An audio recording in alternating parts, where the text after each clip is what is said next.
एक दिन गुरु द्रोणाचार्य ने सभी राजकुमारों को बुलाकर कहा, मैंने शस्त्र विद्या सिखाकर अपना कर्तव्य पूरा किया है। अब तुम्हें मुझे गुरु दक्षिणा देनी होगी। पांचाल के राजा द्रुपद ने मुझे दरबार में अपमानित करके बाहर निकाल दिया था। तुम सभी द्रुपद को युद्ध में पराजित करो और उसे बंदी बनाकर मेरे पास ले आओ।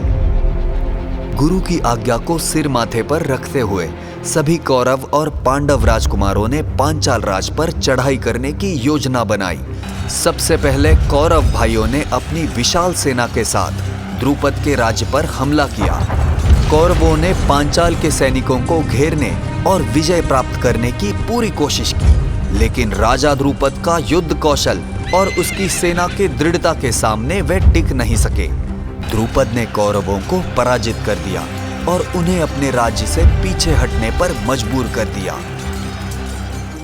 अब इसके बाद पांडवों की बारी आई। युधिष्ठिर ने भाई अर्जुन को मुख्य योद्धा बनकर सेना का नेतृत्व करने का आदेश दिया। अर्जुन के साथ भीम और बाकी पांडवों ने अपनी रणनीति तैयार की। अर्जुन के युद्ध कौशल और उसके दिव्यास्त्रों का कोई मुकाबला नहीं था।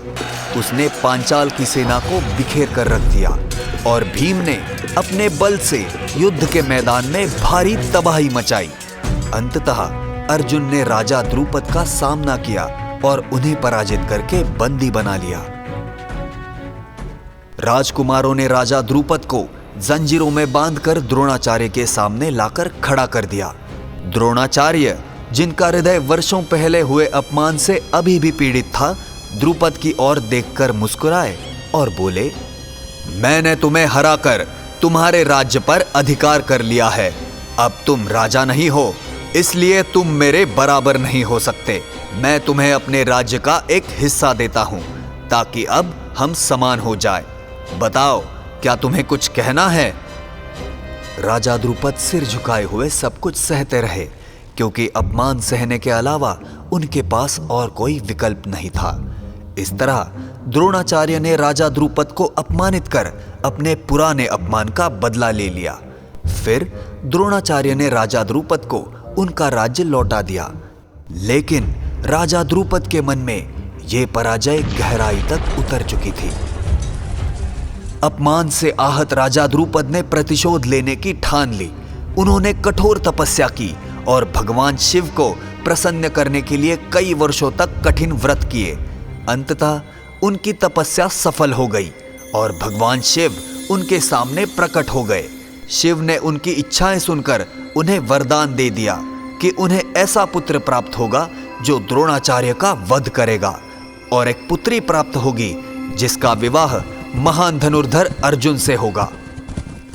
बाद में यज्ञ कुंड से धृष्टद्युम्न का जन्म हुआ, जो जन्म से ही युद्ध कलाओं में निपुण थे, और द्रौपदी का प्राकट्य हुआ, जो दिव्य सौंदर्य और धैर्य की प्रतिमूर्ति थी।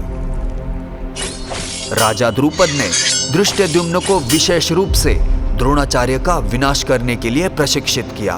द्रौपदी का भाग्य भी महाभारत के घटनाक्रम को आगे बढ़ाने में महत्वपूर्ण भूमिका निभाने वाला था, क्योंकि वो पांडवों और कौरवों के बीच महायुद्ध का एक मुख्य कारण बनी।